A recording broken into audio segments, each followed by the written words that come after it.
En Santiago 1:2 dice la palabra del Señor: hermanos míos, tened por sumo gozo cuando os halléis en diversas pruebas, sabiendo que la prueba de vuestra fe produce paciencia.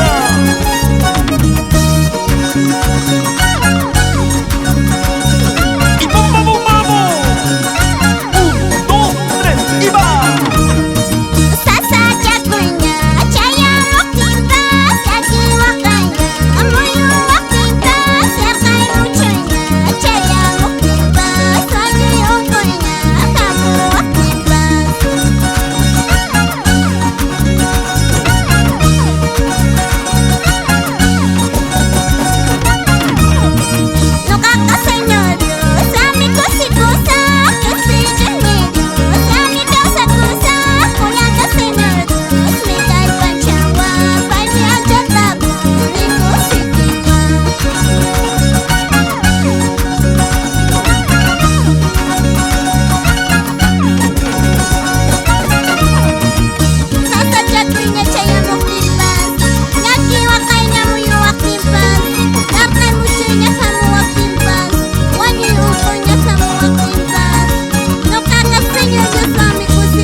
Y siempre